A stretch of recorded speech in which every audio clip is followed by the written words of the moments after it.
Dobrý večer, vítám vás u sledování záznamu z mistrovství České republiky v karate, které proběhlo v Ústí nad Labem 18. března v sobotu v hale SKP Sever. Tohoto mistrovství se zúčastnilo 256 startujících v mnoha disciplínách, my vám je postupně představíme. Se mnou ve studiu sedí Otakar Kraucher, předseda Pražského svazu karate, který pomůže s odborným komentářem. Dobrý večer. Dobrý večer. My vidíme vítězku katy žen, 17letou Petru Novou z Budo Plzeň. Jakou cvičí katu? Tak nová Petra cvičí katu Nipai Po. Je to kata stylu Shitoryu. Je to závodnice v kostce představit čtvrtá z mistrovství Evropy juniorů v letošním roce v Bratislavě. Cvičí katu velmi pěkně dynamicky. Letošní mistrovství vlastně proběhlo v konfrontaci stylu Shotokan a stylu Shitoryu.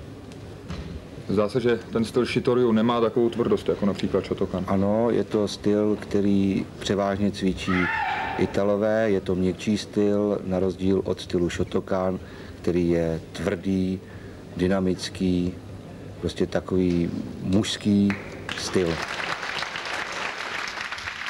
Petra Nová ovšem zacvičila opravdu výtečně, se skvělou dynamikou a v této disciplíně zvítězila před Ivou Keslovou z Kesslerů a Helenou Vocelovou.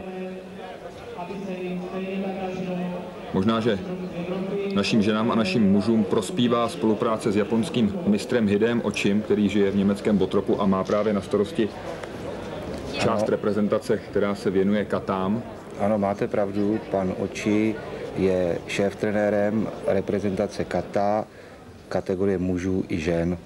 Připravuje závodníky pro mistrovství světa a mistrovství Evropy. A jedním z nich je i Karel Troška, který zvítězil v katě mužů. Zde bylo přihlášených 24 účastníků.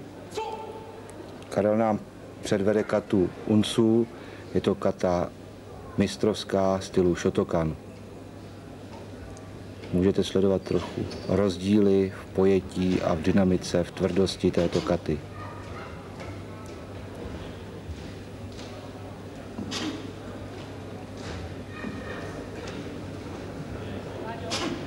Jak dlouho trvá, než závodník zvládne mistrovskou katu v takovéhle kvalitě? Talentovaný závodník musí tu katu zacvičit tak 100krát, aby se ji naučil chodit a 1000krát, aby ta kata byla zvládnutá tak, jak ji provádí Karel Troška.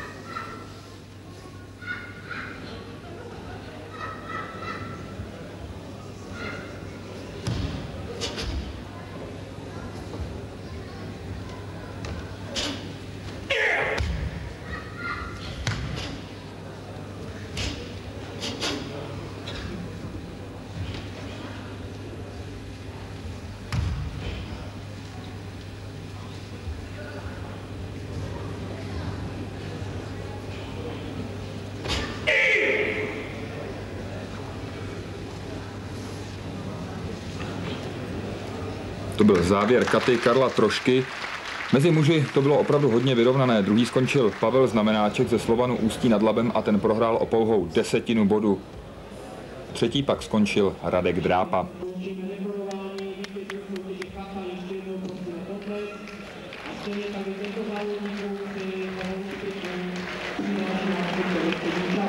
No a přejdeme k soubojům, kterým se v karate říká kumite, a ze soubojů žen, nebo z kumite žen, jsme vám nabídli kategorii nad 60 kg.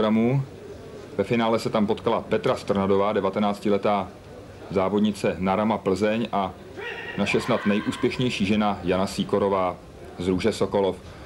Jana Sýkorová má červenou šerpu, proto byla napsána červeně na titulku. Jana Sýkorová byla 6. na 12. mistrovství světa v karate v Malajsii a stala se nejúspěšnější sportovkyní za Český svaz karate pro rok 1994. K Janě Sýkorové můžeme říct, že to je ne nejúspěšnější žena, ale dá se říct, že do letošního mistrovství Evropy to byla i nejúspěšnější karatistka a karatista České republiky. Ovšem Petra Stanadová se na Janu chtěla hodně vytáhnout a občas toho byla trošku pranice, která karate ani nepřipomínala. Ano, máte pravdu. Některé soupeřky se chtěly na Janu vytáhnout a ne vždy použili techniky hodné závodníků karate. Tady jsme viděli vynikající provedení Ushiro Mawashi v podání Jany Sýkorové. Je ohodnoceno... Teď přišla facka za ucho. Dá se to také tak říct. To bylo Wazáry, jak je hodnoceno karate? Karate je hodnoceno Ippony. 3 Ippony končí zápas, nebo 6 Wazáry končí zápas. Ippon je plný bod, musí splňovat kritéria nasazení, dynamiku, načasování. Wazáry je půl bod, nemusí splňovat jednu z těch sekcí, který to Ippon musí být.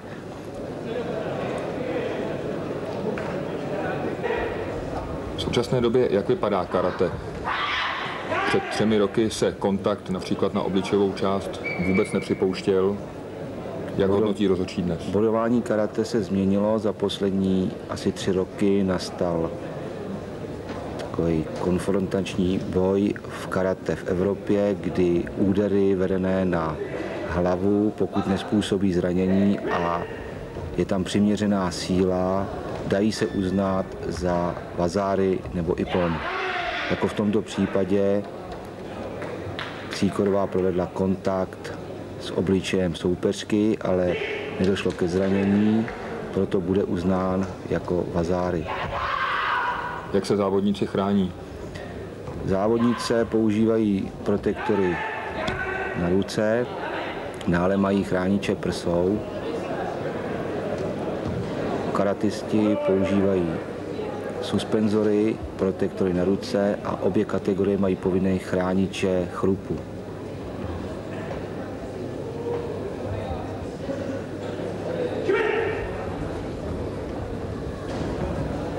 V tomto finále se převaha Jany Sýkorové ukázala velmi záhy. Prováděla podstatně čistší techniky než její soupeřka. A tento Ippon končil celý zápas a Jana Sýkorová se stala mistryní republiky ve váze nad 60 kg. Na mistrovství republiky v Ústí nad Labem se bojovalo ve 3 váhových kategoriích a toto jsou vítězky. A jsme u kumite mužů. To probíhalo v 7 váhových disciplínách. Nabízíme váhu do 70 kg, kde byl počet přihlášených 17. Proti sobě stojí bílí Marek Hegediš z KK Havířov a František Varga z SK Global. Co se týká kumite mužů, letošní mistrovství republiky očekával se nástup mladší generace, která úspěšně vystoupila na mistrovství Evropy juniorů a dorostenců v Bratislavě. A domnívám se, že načasování formy závodníků přišlo v pravý čas v mistrovství Evropy a mistrovství České republiky už je nezastihlo v takové pohodě. Ne, že by bojovali špatně, ale nedostali se na medailové umístění. Převážně vyhrávali zkušení závodníci. Možná to bylo také tím, že právě Michal Hegediš, který získal zlato na mistrovství Evropy juniorů v Bratislavě, se zranil a vlastně zápas o 3. místo ve své váhové kategorii ani neabsolvoval.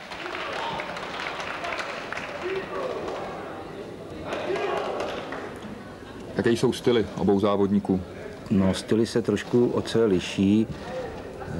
Bratři Hegedišové a vůbec ta část Severní Moravy vyznává dynamické karate, které prosazují hlavně francouzští a španělští závodníci, kdy dynamika vychází z perfektního načasování a startu ze zadní nohy. Tady jsme viděli v předcházejícím záběru překrásné provedení Gyakotsuki. Tento styl dynamického úderu Gyakotsuki je vlastně s takovým evropským trendem, který se používá na vrcholných soutěžích. Tady opět vidíme překrásné provedení Gyakotsuki. Přestože v tuto chvíli Marek Hegediš inkasoval. Inkasoval úder, ano. Co vlastně dělá karate proti tomu, aby se nestalo boxem v kimonech? Techniky nohou jsou k vidění čím dál méně. Tak tím, že nastal ten trend rychlého dynamického gyakotsuki, vytratila se práce nohou, myslím tím kopy, protože tu práci nohou, kterou ten závodník musí vykonat v tom posunu do toho hlubokého úderu gyakotsuki, už nemá čas vykonávat práce nohou kopy Mawashi-geri. Práce nohou, jak vidíte sami, pouze ashibarai, to je pora soupeře z přední nebo ze zadní nohy a posun, rychlý tvrdý úder. Co se bude dělat s tím, aby nepřipomínal box, záleží na trenérech. U některých závodníků vidíte, že přetrvává i držení a postoj, který je specifický pro karate. U některých závodníků se objevil kryt používaný v boxu. Je to čistě jenom otázka práce trenérů v oddílech, ke které té části se přikloní. Marek Hegediš, přestože je o 10 let mladší než jeho soupeř, se ukázal technicky podstatně více disponovaný.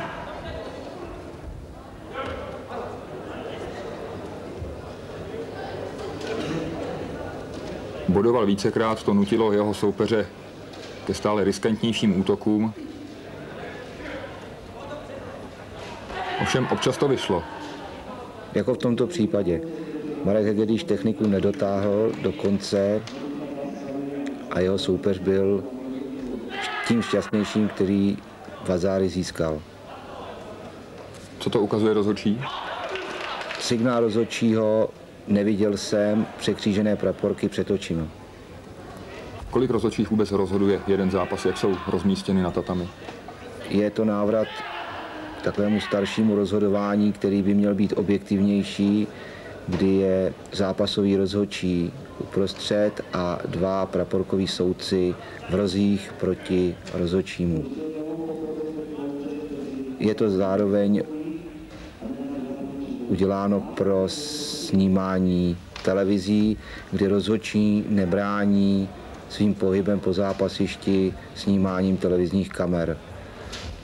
Je to zavedeno také z toho důvodu, protože karate, Světová asociace se spojila s tradičním karatem v roce 1994, sjednotila pravidla pro takzvaný olympijský rok, kde se snížili počet váhových kategorií na 3 ze 7 a sport, který v tomto podání by měl získat místo v olympijském hnutí a měl by být součástí olympijských her. A zatímco sledujete jednu ze zpomalených frekvencí, řekněme si, že zvítězil Marek Hegediš a druhý skončil František Varga. Marek Hegediš získal svůj první mistrovský titul a vzhledem ke svému mládí asi ne poslední.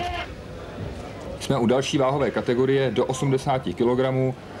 Tam se ve finále střetli Jan Pech s bílým páskem a Robert Staněk s páskem červeným. A bylo to jedno z nejhezčích finále, které bylo vůbec na mistrovství České republiky k vidění. Asi tak má vypadat karate. Robert Staněk je jediný závodník, kterému se podařilo obhájit loňský titul. Je to závodník, kterým zkušenosti sbíral na Slovensku pod vedením nejlepších slovenských trenérů. Tady bylo jedno velice pěkné bodování. Robert Staněk zasáhl bradu svého soupeře, ovšem bylo to naprosto bez zranění a Vasari patřilo jemu. Robert Staněk je velmi zkušený reprezentant, ovšem Jan Pech se ukázal jako velmi odolný soupeř. Dokázal kontrovat. Jan Pech šel do tohoto souboje naprosto bez zábran. Věděl, že jedině útokem může Roberta Staňka přezávodit, přezápasit. Jaký je to pocit pro závodníka inkasovat úder a v tu chvíli zůstat klidný a nevrhnout se zcela slepě do útoku? Tak je to z tréninkové morálky a důsledkem Nejsou to vlastně závodníci, kteří by toto měli jako první utkání, jsou vyzávodění. Jeden z úderů Jakucuky, který se Janu Pechovi skutečně povedl a zápas byl vyrovnaný. Dokonce se podařilo i Janu Pechovi vést o 1 vazáry v průběhu utkání.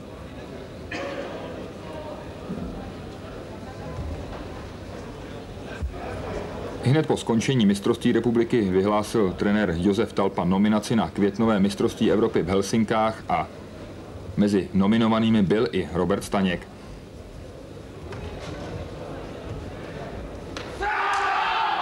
Toto bylo právě Jakucuky, které přivedlo závodníka Pecha do vedení. Zároveň to byl signál pro Roberta Staňka, aby přestal taktizovat a zápas dokončil v podobě vítězství a získání mistrovského titulu. Krásné Jakucuky.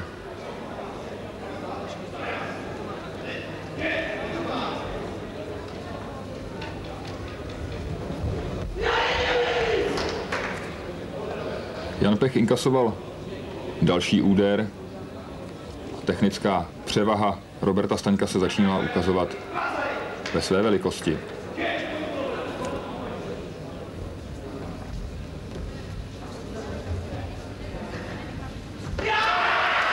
Opět překrásně provedený úder Jakucuky v podání Roberta Staňka.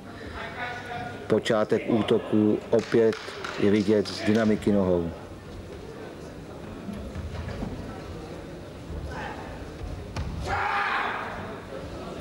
Jan Pech se hodně snažil, pokusil se o podtržení soupeře. Teď to vypadalo, že Robert Staněk inkasoval, ale nebylo tomu tak. Jeho ruka byla rychlejší a rozhodčí mu připsali další vazáry.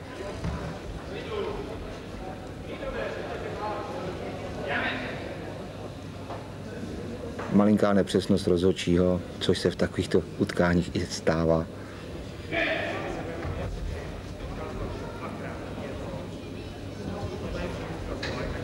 Toto utkání jako jedno z mála vlastně skončilo před limitem. Robert Staněk dokázal vybojovat ještě před uplynutím 3 minut 3 ipony.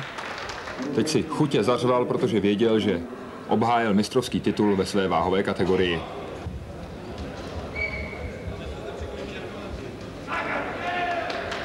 Obou závodníkům ovšem patřilo jak obětí, tak velký dík za to, že předvedli, jak krásné je karate.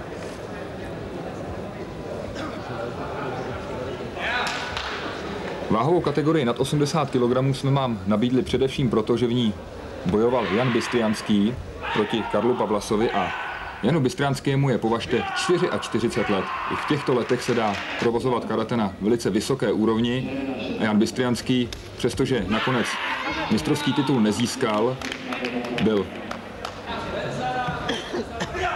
Karlu Pavlasovi více než rovnocenným soupeřem. Jak je těžké udržet si výkonnost v takovémto věku? No, šlachy především. Výkonnost už to znamená hodně práce a hodně odříkání, protože to znamená trénovat 4x, 5x v týdnu a kolem 40. roku věku už šlachy, svaly nejsou tak pružné jako u 20letých, 25letých závodníků. Takže tady to bylo vítězství pro Karla Pavlase. My si můžeme říct, že nejen na mistrovských soutěžích bojují karatisté, vy vidíte vítěze jednotlivých kategorií, ale také v lize loni karate ligu vyhrál karate klub Ústí nad Labem. Nejbližší kolo ligy bude 8. dubna právě u nás v Praze, tak kdo chcete, přijďte se podívat. BRH pro vysvětlení znamená bez rozdílu váh. Vítězem se tam stal Rybáček. My se s vámi rozloučíme a zase někdy na karate. Nashledanou. Nashledanou.